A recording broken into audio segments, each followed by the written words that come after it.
झूठ बोलो, बार बार झूठ बोलो, जो भी बोल सकते हैं सब झूठ बोलो, जहां भी बोल सकते हैं झूठ बोलो, जितनी बार बोल सकते हैं झूठ बोलो, किसी भी विषय पर बोलो तो सिर्फ और सिर्फ झूठ बोलो।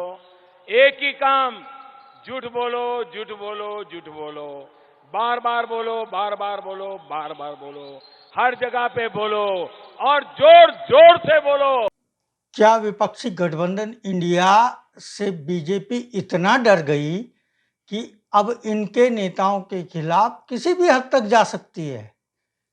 पहले संसद के मानसून सत्र में लोकसभा से आप सांसद सुशील कुमार रिंकू, कांग्रेस सांसद अधीर रंजन चौधरी, राज्यसभा से आप सांसद राघव चड्ढा, टीएमसी सांसद डेरेक ओब्रायन, आप सांसद संजय सिंह को निलंबित कर दिया।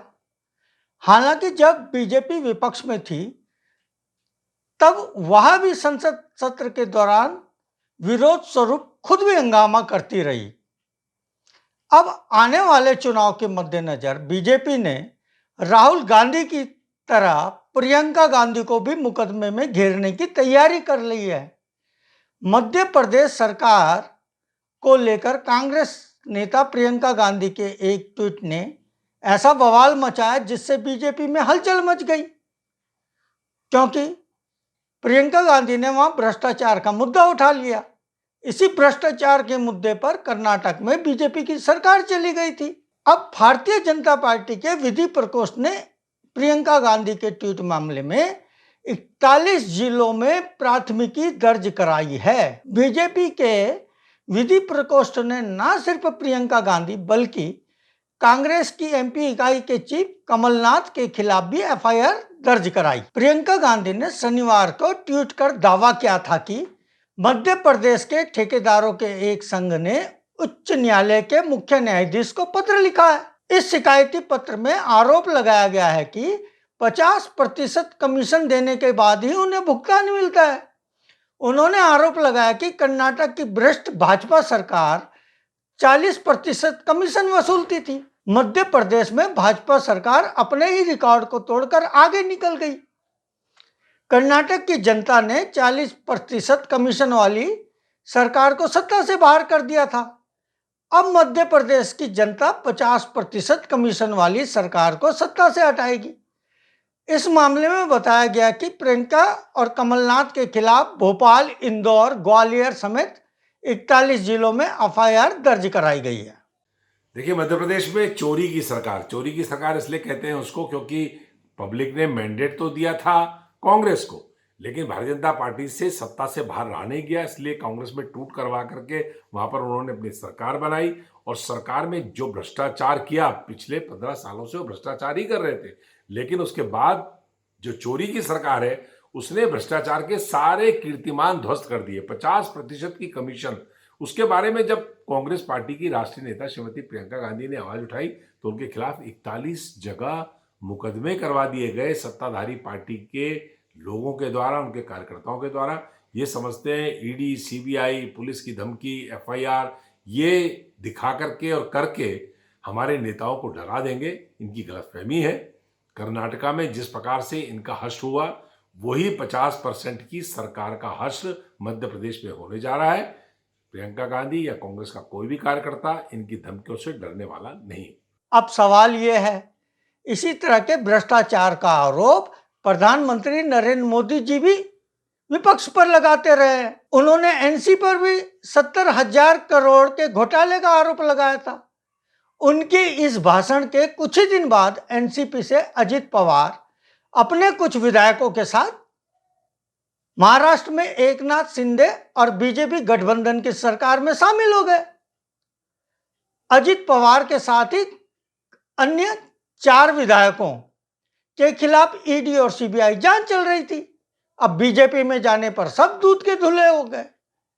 आरोप तो खुद भी लगाते रहे, लेकिन यदि कोई दूसरा लगाए तो इतना पेट दर्द होता है कि सीधा मुकदमा करने थानों में पहुंच जाते। और वैसे ये तो जग जाहिर है कि जितने भी बड़े आरोपी हैं बीजेपी में जाने के बाद सबके पाप धुल जाते हैं। वहीं संसद में कई विपक्षी सांसदों पर तो कार्रवाई की गई, लेकिन यदि संसद में कोई झूठ बोले तो उस पर क्या कार्रवाई होगी?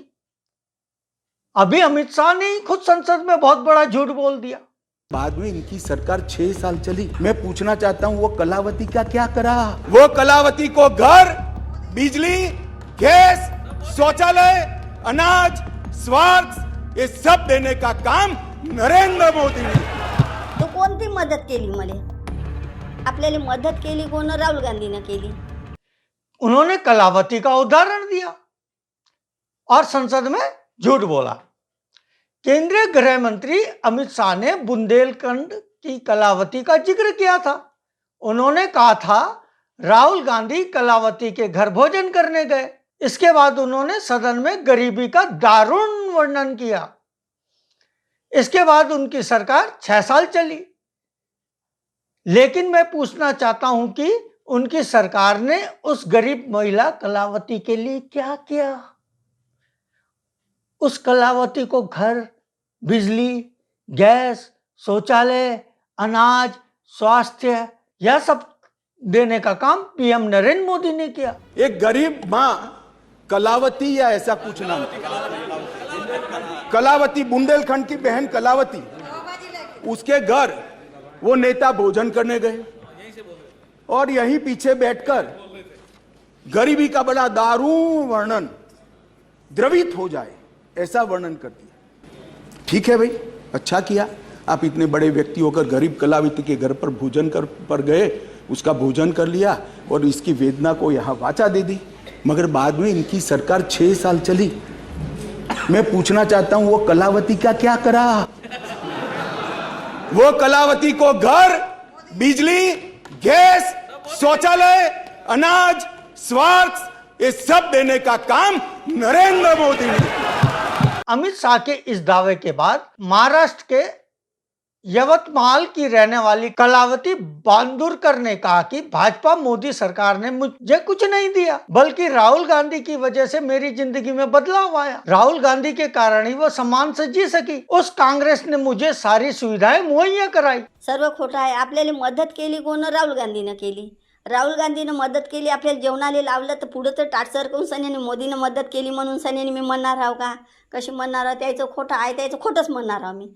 आपल्याला खरी सर्व मदत केली राहुल गांधीनं, न राहुल गांधीचीच मदत आपल्याला शेवटपर्यंत आपली हे करणार आहोत, त्याचीच मी गावणार आहोत। कलावती ने कहा कि संसद में जिसने भी बोला है पूरी तरह से झूठ है। कांग्रेस ने कलावती का एक वीडियो ट्वीट किया। इसमें कलावती मराठी में यह कहती दिख रही है, राहुल गांधी ने मेरी जिंदगी बदल दी, मोदी सरकार ने मुझे कुछ नहीं दिया। आत्महत्या पीड़ित परिवार की किसान कलावती बांदुरकर ने कहा कि राहुल गांधी ने उन्हें 3 लाख रुपए दिए, बैंक में 30 लाख रुपए की एफडी कराई, घर, बिजली, पानी सहित अन्य सुविधाएं राहुल गांधी के आने के बाद मुझे मिली। त्यानंच केली बा म्हणून मोदीचं खोटं आहे। मला काहीच नाही आतापर्यंत त्यानं मदत केली, तर ते करते केली म्हणून म्हणण्याले अर्थ काय? म्हणाले काही म्हणते का मी मदत केली, तर कोणती मदत केली मला? का घरकुल आलं म्हणते, घरकुल दिलं, हे दिलं, ती दिलं, तर मला ते 2008 पासूनच मंजूर झालं होतं घरकुल। तर मला राहुल गांधीचीच मदत आहे, काँग्रेसचीच आहे ना, काँग्रेसच्याच मदतीनं मी सर्व दिवस हे करत आहो। इस समय आप देख रहे हैं लोक साक्ष्य वेब न्यूज पोर्टल का यूट्यूब चैनल। इसे कृपया लाइक करना और सब्सक्राइब करना ना भूलें, साथ ही वीडियो को पूरी भी देखें। वहीं अब दूसरा झूठ भी देख लो। यह झूठ बड़े वाले का है। प्रधानमंत्री नरेंद्र मोदी ने अमेरिकी यात्रा के दौरान भारत में शिक्षण संस्थानों के बारे में ऐसा बयान दिया जो झूठ साबित हुआ। उन्होंने 24 जून 2023 को वाशिंगटन के कैनेडी सेंटर में बोलते हुए कहा कि आज भारत में हर साल एक नई आईआईटी और एक नया आईआईएम बन रहा है। हर सप्ताह नई यूनिवर्सिटी खुल रही है। हर 2 दिन में एक नया कॉलेज बन रहा है। हर दिन एक नई आईटीआई की स्थापना हो रही है। वहीं उस शिक्षा विभाग की वेबसाइट पर उपलब्ध जानकारी के अनुसार भारत में फिलहाल 23 आईआईटी हैं। इनमें से मात्र 6 आईआईटी वर्ष 2014 के बाद बनी है। वर्ष 2014 तक देश में आईआईटी की संख्या 17 थी। उच्च शिक्षा विभाग की वेबसाइट के अनुसार वर्ष 16 के बाद से देश में एक भी नई आईआईटी का निर्माण नहीं हुआ है। इसी तरह उच्च शिक्षा के आंकड़ों के अनुसार फिलहाल देश में कुल 20 आईआईएम हैं। इनमें 7 आईआईएम का निर्माण वर्ष 14 के बाद हुआ, यानी वर्ष 14 से पहले 13 आईआईएम थे। भाजपा कार्यकाल में बने इन 7 आईआईएम का निर्माण भी वर्ष 14 और 16 के बीच हुआ। वर्ष 16 के बाद से देश में एक भी नए आईआईएम का निर्माण नहीं हुआ, यानी देश में भाजपा कार्यकाल में हर साल नया आईआईटी और नया आईआईएम वाला दावा भी झूठा साबित हुआ। राज्यसभा के मानसून सत्र के दौरान शिक्षा राज्य मंत्री सुभाष सरकार ने 26 जुलाई 23 को राज्यसभा में एक सवाल के जवाब में लिखित तौर से बताया कि पिछले 5 सालों में देश में एक भी नया आईआईटी और आईआईएम नहीं बना है। उच्च शिक्षा विभाग की वेबसाइट के अनुसार देश में कुल 1194 विश्वविद्यालय हैं। इनमें 306 विश्वविद्यालयों का निर्माण वर्ष 2014 के बाद किया गया, यानी भाजपा कार्यकाल में। इन 306 विश्वविद्यालयों में मात्र 135 विश्वविद्यालय सरकारी हैं, बाकी निजी विश्वविद्यालय हैं। अब अगर प्रधानमंत्री जी सच बोल रहे हैं, हर सप्ताह एक विश्वविद्यालय का निर्माण किया गया है, तो अब तक 9 साल में कुल 468 विश्वविद्यालयों का निर्माण हो जाना चाहिए था, जबकि उच्च शिक्षा विभाग के आंकड़े बता रहे हैं कि मात्र 135 सरकारी विश्वविद्यालयों का ही निर्माण हुआ। वर्ष 2021 के बाद से एक भी विश्वविद्यालय का निर्माण नहीं हुआ। आंकड़े स्पष्ट कर रहे हैं प्रधानमंत्री जी का दावा भी गलत है। देश में हर सप्ताह एक नया विश्वविद्यालय नहीं बन रहा है। अब खुद ही समझ लीजिए किस तरह से झूठा प्रचार फैलाया जा रहा है।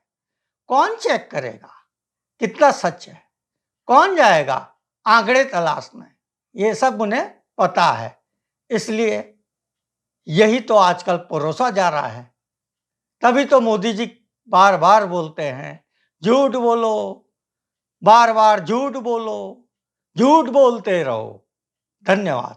झूठ बोलो, बार बार झूठ बोलो, जो भी बोल सकते हैं सब झूठ बोलो, जहां भी बोल सकते हैं झूठ बोलो, जितनी बार बोल सकते हैं झूठ बोलो। साथियों, सच का साथ देने के लिए हमारे YouTube चैनल को सब्सक्राइब कीजिए और लाइक कीजिए। नोटिफिकेशन के लिए घंटी वाला बटन दबाइए। साथ ही हमारे वेब न्यूज़ पोर्टल की खबरें पढ़िए, फेसबुक पेज और ट्विटर अकाउंट से जुड़िए और इसे शेयर भी कीजिए। इसके लिंक नीचे दिए गए हैं। धन्यवाद। मैं भानु बंगवाल।